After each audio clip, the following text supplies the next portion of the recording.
स्वागत है आपका आपके अपने ही यूट्यूब चैनल लक्ष्य क्लासेस पर।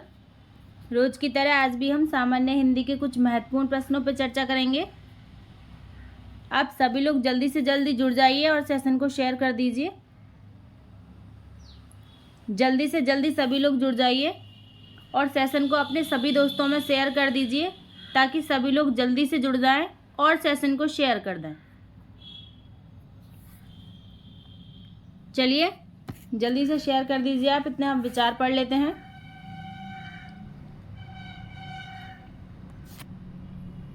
विचार है हमारा, इंसान सफल तब होता है जब वो दुनिया को नहीं बल्कि खुद को बदलना शुरू कर देता है।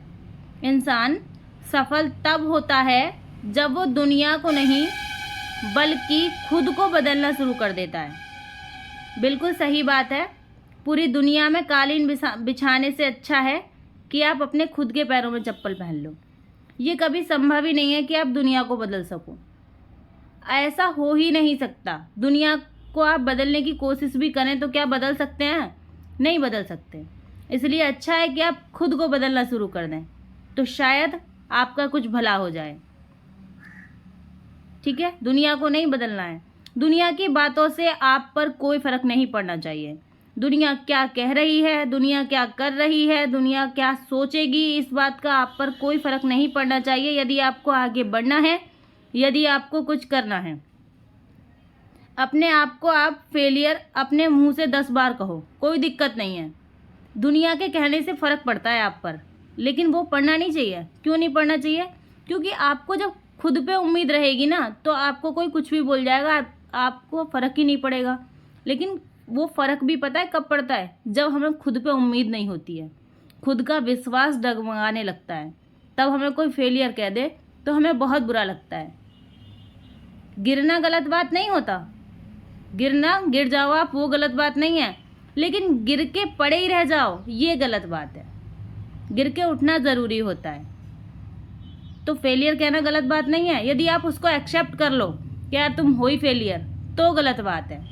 उनकी बातों को सुनो और करारा जवाब दो अच्छे इंसान बन के, ठीक है?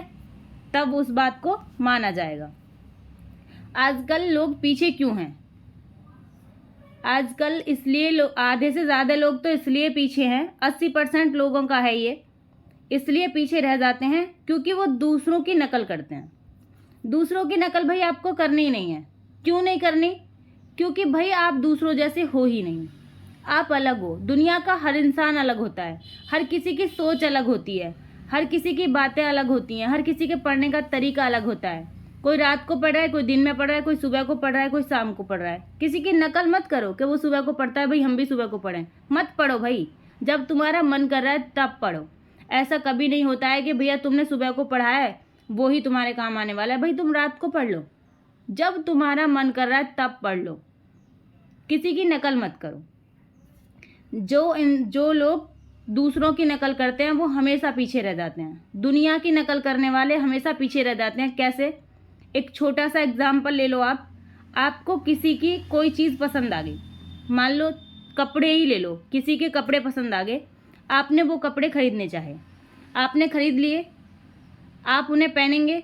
इतने दूसरे इंसान ने दूसरे कपड़े खरीद लिए, क्या हुआ?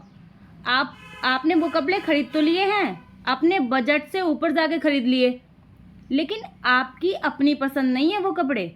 आप ज़्यादा दिन पहन नहीं पाएंगे उन्हें। क्यों? क्योंकि आपने खुद से पसंद करके नहीं लिए हैं, दूसरे की कॉपी की है। दूसरे की कॉपी ज़्यादा दिन नहीं चलती है, आप उन्हें पहन नहीं पाएंगे ज़्यादा अच्छी तरह से। और फिर क्या होगा? आपका पैसा भी बेकार गया, आपको कपड़े भी बिना पसंद के मिल गए। और इतने में क्या हुआ? दूसरे इंसान ने दूसरी चीज़ ले ली। आप सोचोगे यार ये तो बहुत गलत हो गया। ऐसा नहीं होना चाहिए ना। चलिए, तो दूसरों की नकल मत करो, आप पीछे रह जाओगे, बहुत ज़्यादा पीछे। बजट के हिसाब से आप बहुत ज़्यादा पीछे रह जाओगे। भाई दूसरे इंसान का बजट है, आपका बजट नहीं है उतना, तो जितना बजट है उतना काम करो, ठीक है? दुनिया की परवाह मत करो, खुद को बदलना शुरू कर दो। चलिए प्रश्न पे चलते हैं। प्रश्न है हमारा, विद्यालय शब्द में संधि है। कौन सी संधि है विद्यालय शब्द में, ये हमें बताना है। स्वर संधि है, व्यंजन संधि है, विसर्ग संधि है, इनमें से कोई नहीं। जल्दी से कमेंट बॉक्स में आंसर दीजिएगा भाई, कौन सी संधि है विद्यालय शब्द में।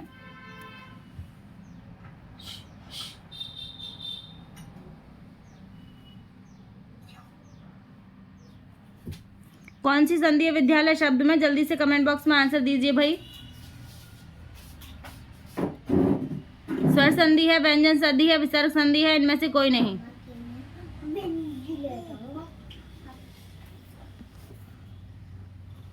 आंसर ले लेते हैं, चलो।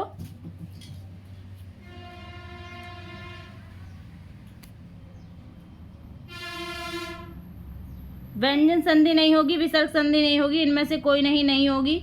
ए ऑप्शन सही है, स्वर संधि। स्वर्ग संधि में भी दीर्घ स्वर संधि है, विद्या धन आलय, ठीक है। व्यंजन संधि, स्वर संधि और भी शब्द होते हैं, जैसे अन्ना भाव होता है, गिरेंद्र होता है, भानुदय होता है, इनमें दीर्घ स्वर संधि होती है, ठीक है। व्यंजन संधि जैसे दिग्गज शब्द है, पंचम शब्द है, इसमें व्यंजन संधि है। विसर्ग संधि जैसे नीरव शब्द है, दुर्गंध शब्द है, निश्चय शब्द है, ऐसे में निष्कपट शब्द में भी विसर्ग संधि है। चलिए चलते हैं अगले प्रश्न पर। प्रश्न है हमारा, आगरा का बहुवचन होगा। आगरे होगा, आग्रह होगा, आगरे होगा या बहुवचन नहीं होगा। जल्दी से कमेंट बॉक्स में आंसर दीजिएगा भाई।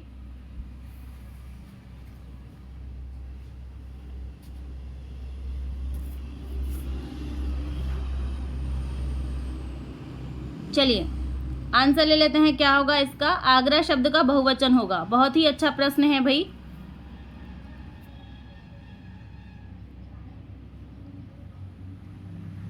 आगरे नहीं होगा भाई, आगरों भी नहीं होगा, कोई नहीं होगा। डी ऑप्शन सही है, बहुवचन होगा ही नहीं।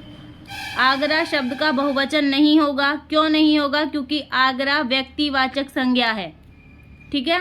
व्यक्तिवाचक संज्ञा है ये आगरा, जगह का नाम है भाई, इसका बहुवचन कैसे हो जाएगा, ठीक है। चलिए चलते हैं अगले प्रश्न पर।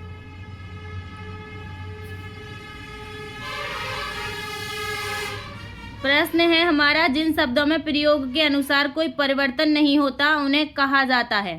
क्या कहा जाता है उन्हें? जिन शब्दों में प्रयोग के आधार पर कोई परिवर्तन नहीं होता। पद कहा जाता है, विकारी शब्द कहा जाता है, अविकारी शब्द कहा जाता है या पदबंध कहा जाता है। जल्दी से कमेंट बॉक्स में आंसर दीजिए भाई।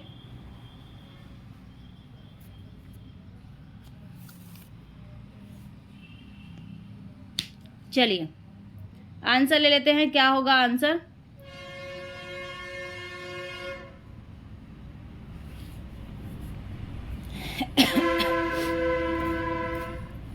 जिन शब्दों में प्रयोग के आधार पर कोई परिवर्तन नहीं होता उन्हें कहा जाता है। क्या कहा जाता है?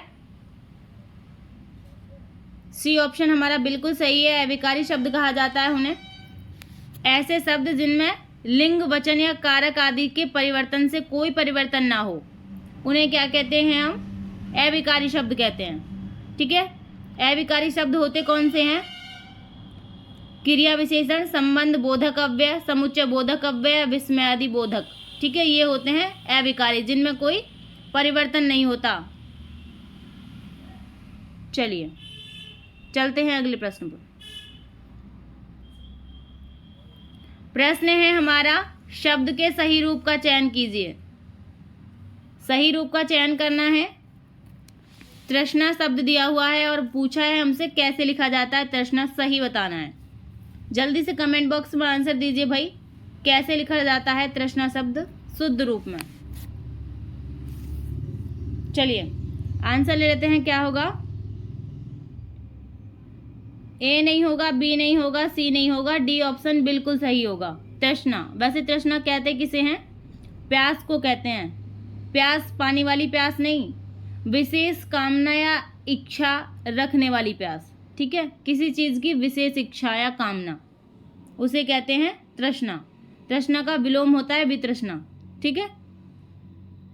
चलिए चलते हैं अगले प्रश्न पर। प्रश्न है हमारा, किस शब्द में कुउपसर्ग नहीं है? कुरूप, कुशल, कुकर्म, कुचाल, किस शब्द में कुउपसर्ग नहीं है ये हमें बताना है। जल्दी से कमेंट बॉक्स में आंसर दीजिए भाई। इतने हम पोल ले लेते हैं। पोल है हमारा नीलकंठ मोर का पर्यायवाची शब्द है। नीलकंठ मोर का पर्यायवाची शब्द है। यस या नो में आपको बताना है। चलिए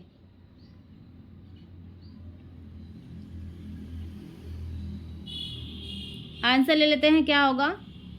जब भी हमें शब्द दिए हों और हमसे पूछा हो ये उपसर्ग है या नहीं है, इसमें हमें क्या करना है? मूल शब्द को अलग कर लेना है। जिसमें मूल शब्द अलग हो जाए उसमें उपसर्ग वो वाला है, अन्यथा नहीं है। जैसे पहले में रूप मूल शब्द है, कर्म मूल शब्द है और चाल मूल शब्द है। बी ऑप्शन हमारा सही है। कु अलग करके सल कोई मूल शब्द नहीं है। ठीक है, सल कोई शब्द नहीं होता, इसलिए कुशल ये पूरा ही एक शब्द है, इसमें कोई उपसर्ग लगा हुआ नहीं है। चलिए चलते हैं अगले प्रश्न पर। प्रश्न है हमारा, इन प्रत्यय का प्रयोग किस शब्द में हुआ है? जल्दी से कमेंट बॉक्स में आंसर दीजिएगा भाई। इन प्रत्यय का प्रयोग किस शब्द में हुआ है? पुजारिन, कठिन, चिन्ह या मीन? किस शब्द में इन शब्द का प्रत्यय हुआ है, प्रयोग हुआ है भाई?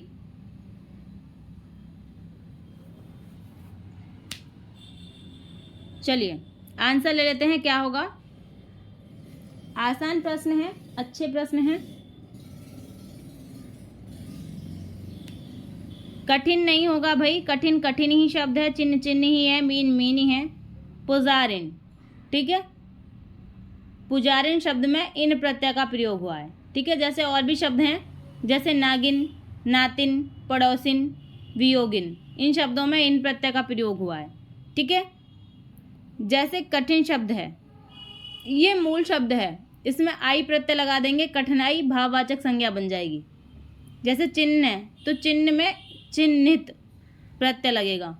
ठीक है, चलिए ए ऑप्शन सही है। प्रश्न है हमारा, द्वंद्व समास है, लंबोदर, अंधकूप, नर नारी या शरणागत? किस शब्द में द्वंद्व समास है ये हमें बताना है। जल्दी से कमेंट बॉक्स में आंसर दीजिएगा भाई। आसान प्रश्न है, आपको आता भी है। इतने हम पोल का आंसर ले लेते हैं भाई। पोल क्या था हमारा? नीलकंठ मोर का पर्यायवाची शब्द है। यस या नो में आपको आंसर देना था। जिन्होंने बोला है यस वो सही है, जिन्होंने बोला है नो वो गलत है। गलत क्यों है? वो सोच रहे होंगे नीलकंठ तो शिव को कहते हैं, मोर का नहीं होता। लेकिन मोर का पर्यायवाची भी होता है भाई नीलकंठ, और शिव का पर्यायवाची भी होता है नीलकंठ। ठीक है, नीला है कंठ, वो मोर भी है, मोर का कंठ भी नीला होता है और शिव का कंठ भी नीला होता है। ठीक है, चलिए तो यहाँ पे यस वाले सही हैं। द्वंद्व समास में कौन सा है इनमें, जल्दी बताइए। लंबोदर, लंबा है उदर जिसका, उदर कहते हैं भाई पेट को, वो कौन है? गणेश जी हैं, बहुव्रीहि समास है। अंधकूप, अंधा है जो कूप, क्या है इसमें? कर्मधारय समास है। नर नारी, नर और नारी दोनों क्या हैं? प्रधान है, दोनों का अपना अपना अलग अस्तित्व है और बीच में हाइफन लगा हुआ है और दोनों एक दूसरे के विपरीत भी हैं। तो ये हमारा द्वंद्व समास है। शरणागत में तत्पुरुष समास होगा। ठीक है, नमक मिर्च ये जो शब्द है इसमें भी द्वंद्व समास होगा, और लव कुश, राधा कृष्ण, इन शब्दों में भी द्वंद्व समास होगा। चलिए चलते हैं अगले प्रश्न पर। प्रश्न है हमारा, जातिवाचक संज्ञा नहीं है। शैशव, लोहा, लकड़ी, पुस्तक, जातिवाचक संज्ञा किस में नहीं है ये आपको बताना है। जल्दी से कमेंट बॉक्स में आंसर दीजिएगा भाई।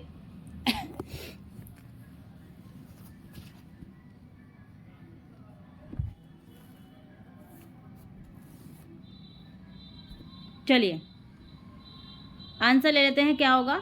जिन्होंने कल की वीडियो देखी होगी वो इस प्रश्न को बिल्कुल गलत नहीं करेंगे, क्योंकि उन्हें पता है कि जो द्रव्यवाचक संज्ञाएं होती हैं वो हमारी जातिवाचक संज्ञाएं में आती हैं जब ऑप्शन में द्रव्यवाचक संज्ञा नहीं दे रखा हो। ठीक है, यहाँ द्रव्यवाचक संज्ञा नहीं पूछा है, यहाँ जातिवाचक संज्ञा नहीं है के बारे में पूछा है। तो लोहा, लकड़ी, पुस्तक ये जातिवाचक संज्ञा में आ जाएंगी, लेकिन जो शैशव है ये किस में है, ये भाववाचक संज्ञा है। ठीक है, शिशु होने की अवस्था या भाव का बोध हो रहा है इसमें, तो ये हमारी भाववाचक संज्ञा है। ए ऑप्शन हमारा सही है। लोहा कई प्रकार का होता है, लकड़ी भी कई प्रकार की होती हैं और पुस्तक भी बहुत सारी होती हैं, तो ये जातिवाचक में आएंगी। चलिए, सभी द्रव्यवाचक संज्ञाएं एक दो अपवाद को छोड़कर जातिवाचक संज्ञाएं में आती हैं। कब आती हैं? जब ऑप्शन में द्रव्यवाचक संज्ञा के बारे में कुछ ना पूछा हो। ठीक है, चलिए,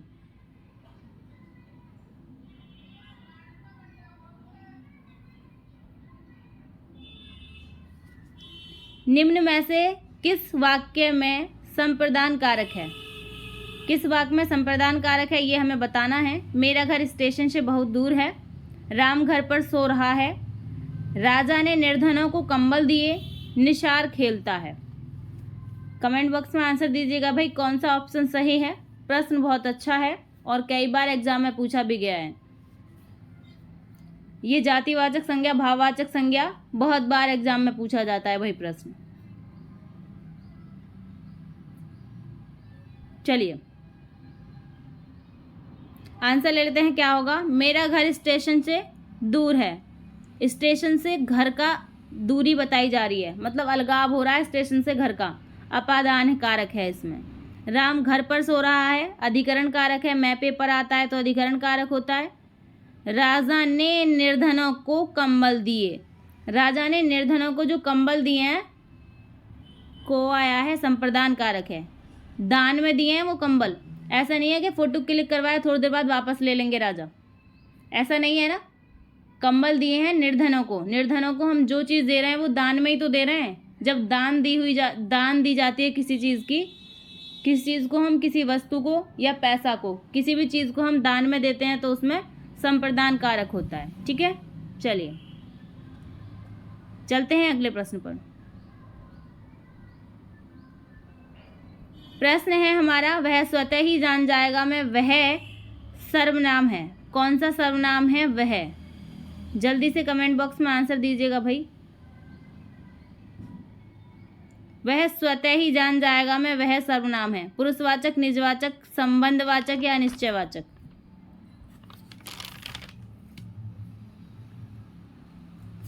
जल्दी से कमेंट बॉक्स में आंसर दीजिए भाई, अच्छा प्रश्न है ये भी।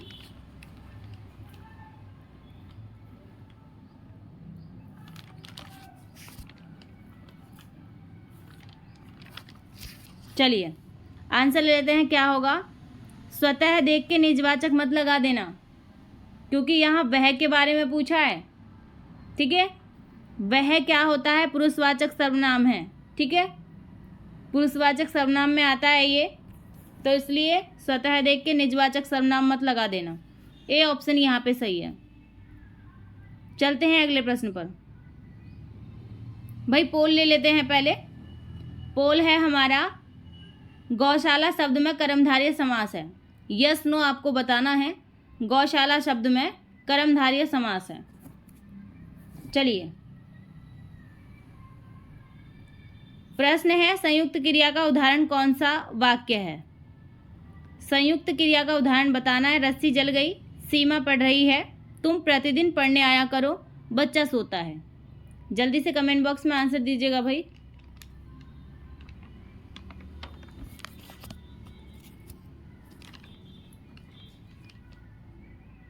जल्दी से आंसर दीजिएगा भाई, अच्छा प्रश्न है।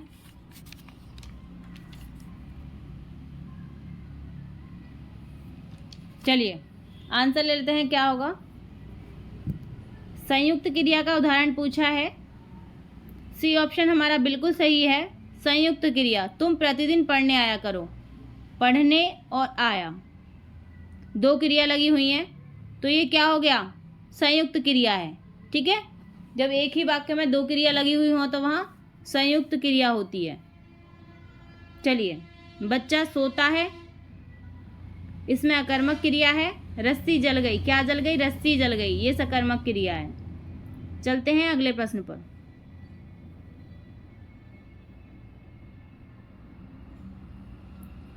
प्रश्न है हमारा, सरल या साधारण वाक्य किसे कहते हैं? जो छोटा हो उसे कहते हैं, जिसका अर्थ सरलता से समझ में आ जाए उसे कहते हैं, जिसमें एक कर्ता और अनेक क्रियाएं हैं उसे कहते हैं, जिसमें एक उद्देश्य, एक विधेय और एक ही क्रिया हो उसे कहते हैं। आपको ये बताना है सरल या साधारण वाक्य किसे कहते हैं। जल्दी से कमेंट बॉक्स में आंसर दीजिएगा भाई, अच्छा प्रश्न है ये भी। इतने हम पोल का आंसर ले लेते हैं भाई। पोल था हमारा गौशाला में कर्मधारय समास है, ये पोल था। जो इसमें नहीं वाले हैं वो सही हैं, जो यस वाले हैं वो गलत हैं। क्यों गलत हैं? क्योंकि गौशाला में कर्मधारय समास नहीं होता है भाई। गौ के लिए शाला, के लिए आया है, कारक विभक्ति है, तो क्या हो गया? तत्पुरुष समास है। ठीक है, गौशाला शब्द में तत्पुरुष समास है। चलिए अब प्रश्न का आंसर ले लेते हैं।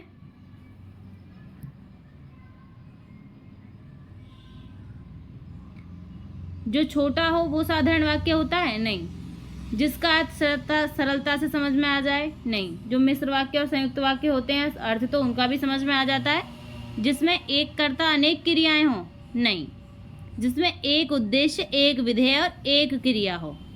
बिल्कुल सही और सटीक आंसर डी वाला है। ठीक है, डी ऑप्शन हमारा बिल्कुल सही है। चलते हैं अगले प्रश्न पर।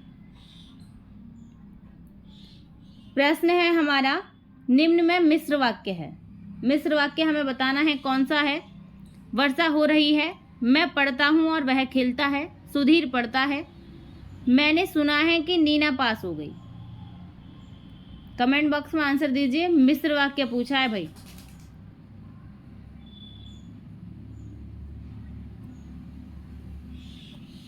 चलिए आंसर ले लेते हैं, क्या होगा इसका आंसर।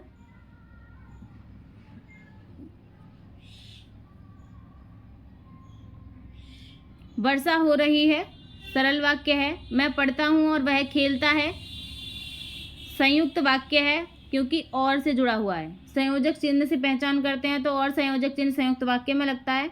सुधीर पढ़ता है, ये भी सरल वाक्य है, डी ऑप्शन। मैंने सुना है कि नीना पास हो गई, की संयोजक चिन्ह लगा है, ये किस में लगता है?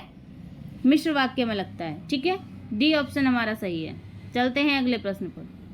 प्रश्न है, शेर को सामने देखकर यह वाक्य किस मुहावरे से पूर्ण होगा? शेर को सामने देखकर क्या हो गया? मैं 7वें आसमान पर चढ़ गया, मैं आग बबूला हो गया, मैंने आसमान सिर पर उठा लिया, या मेरे प्राण सूख गए। कौन सा सही है भाई? जल्दी से कमेंट बॉक्स में आंसर दीजिएगा।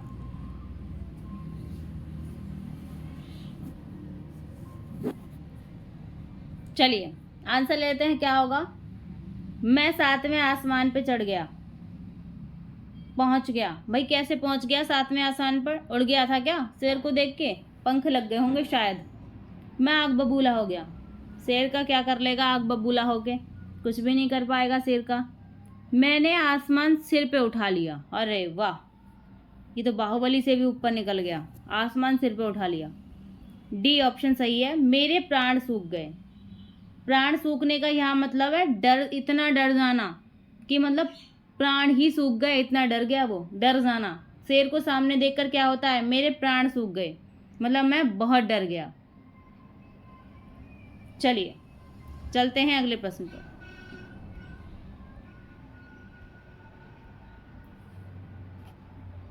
प्रश्न है हमारा, हाथ न आना इस मुहावरे का निकटतम अर्थ है। क्या अर्थ है ये हमें बताना है। पकड़ में ना आना, बहुत बड़ा होना, हाथों का व्यायाम करना, हाथ फैलाना। जल्दी से कमेंट बॉक्स में आंसर दीजिएगा भाई, क्या है इसका सही आंसर।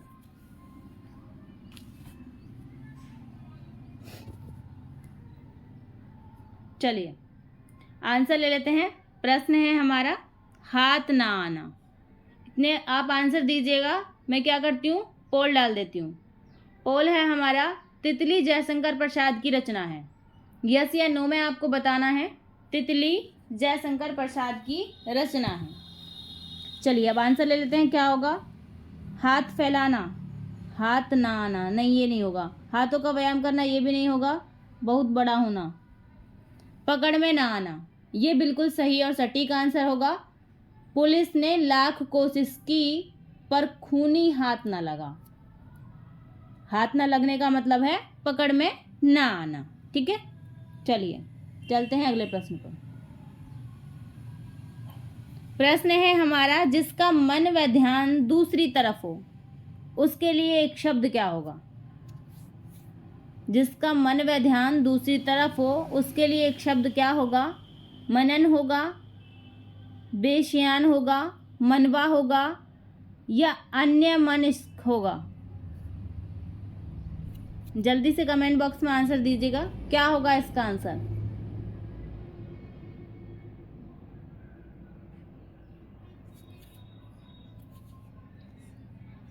चलिए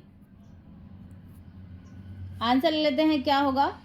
मनन नहीं होगा भाई, बेसियान नहीं होगा, मनवा नहीं होगा। मनन किसे कहते हैं? सोचने को कहते हैं। मनवा किसे कहते हैं? मन को ही मनवा कहते हैं। डी ऑप्शन, अन्य मनस्क, इसे क्या कहते हैं? जिसका मन व ध्यान दूसरी तरफ हो। ठीक है, महत्वपूर्ण प्रश्न है ये, कई बार एग्जाम में पूछा गया है। ठीक है, चलिए चलते हैं अगले प्रश्न पर। प्रश्न है हमारा, अधिसूचना का प्रकाशन कहाँ होता है? कहाँ होता है ये आपको बताना है। राजपत्र, गजट, समाचार पत्र, सूचना पट, उपयुक्त में से कोई नहीं।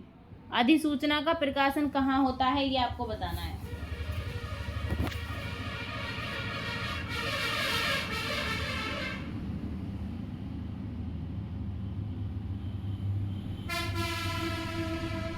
चलिए, कहाँ होता है भाई प्रकाशन, ये मैं बता देती हूँ। समाचार पत्र नहीं होगा, सूचना पत्र उपयुक्त में से कोई नहीं, ये भी नहीं होगा। ए ऑप्शन सही है, राजपत्र या गजट। अधिसूचना का प्रकाशन कहाँ होता है? राजपत्र या गजट पर। सरकारी स्तर पर अधिसूचना का प्रकाशन अधिकतर भारतीय राजपत्रों या गजट के लिए होता है। ठीक है, जब कोई अधिसूचना जारी होती है तो जो पेपर होता है उसे राजपत्र या गजट बोलते हैं। चलिए चलते हैं अगले प्रश्न पर। प्रश्न है हमारा, किसी कार्यालय द्वारा एक साथ अनेक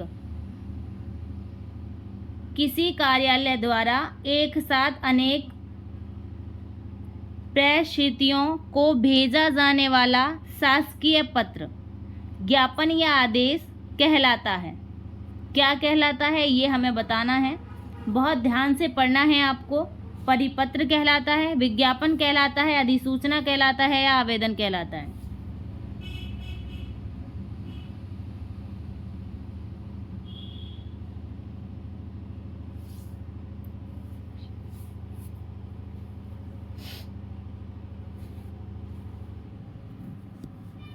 जल्दी से आंसर दीजिएगा भाई, अच्छा प्रश्न है ये, हिंदी में आ भी गया है कई बार, ऐसी बात नहीं है कि नहीं आया है।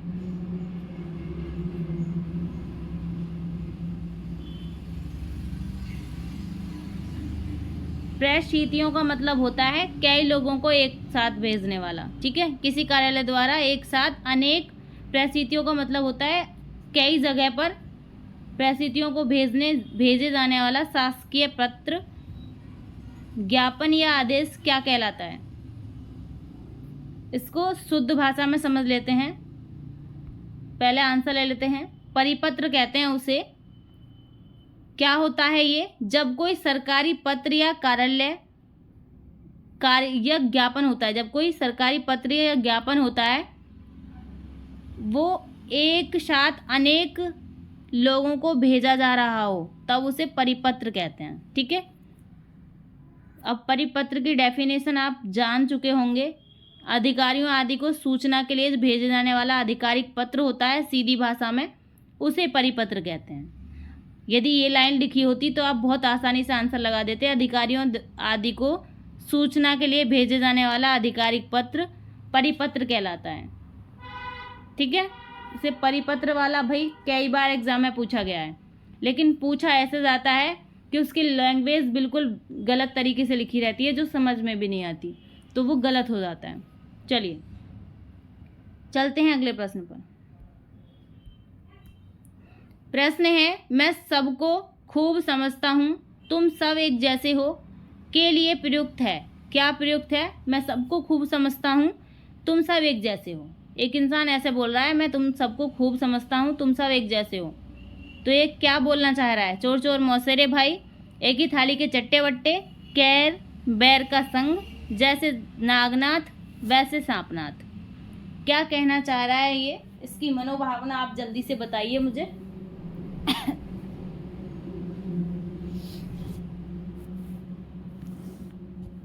चलिए आंसर ले लेते हैं। क्या होगा आंसर? खूब जानता है भैया, तुम सब एक जैसे हो। तुम सब एक जैसे का मतलब पता है यहाँ पे क्या क्या है? चोर चोर मौसेरे भाई नहीं होगा, वो तो उसे कहते हैं समान स्वभाव के लोग हों। यहाँ होगा बी ऑप्शन, एक ही थाली के चट्टे बट्टे। ठीक है, बी ऑप्शन बिल्कुल सही होगा। आंसर ले लेते हैं भाई पोल का। पोल क्या था हमारा? तितली जयशंकर प्रसाद की रचना है। भाई जो यस वाले हैं वो सही हैं, जो नो वाले हैं वो गलत हैं। ये तो बहुत आसान प्रश्न है। तितली जयशंकर प्रसाद की रचना है और बहुत महत्वपूर्ण रचना है। चलिए चलते हैं अब अगले प्रश्न पर।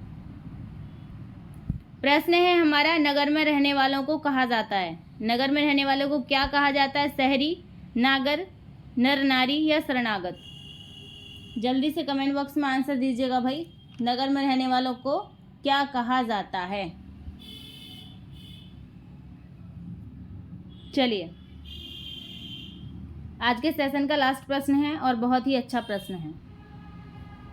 शहरी शहर में रहने वालों को कहते हैं। नगर में रहने वालों को किसे कहते हैं? नगर में रहने वालों को नागर कहते हैं। नागर नागरिक को कहते हैं भाई। ठीक है, सीधी भाषा में नागरिक भी कह सकते हैं, लेकिन किताबी भाषा में नागर भी कह सकते हैं। नागर में रहने वालों को नागर कहते हैं। ठीक है, नर नारी, नर और नारी ये द्वंद्व समास का उदाहरण दे दिया है और शरणागत तत्पुरुष समास का उदाहरण दे दिया है। शरणागत शरण में आए हुए को कहते हैं। चलिए आशा करती हूँ आपको सेशन अच्छा लगा होगा और आप सबसे विनम्र निवेदन है कि सेशन को लाइक शेयर कीजिएगा भाई और ज़्यादा से ज़्यादा सपोर्ट कीजिएगा। अपने सभी दोस्तों में सेशन को शेयर कीजिएगा और लोगों से भी शेयर करने के लिए कहना चाहिए आपको। इतनी देर तक बने रहने के लिए धन्यवाद। लाइक शेयर एंड सब्सक्राइब करते रहिएगा।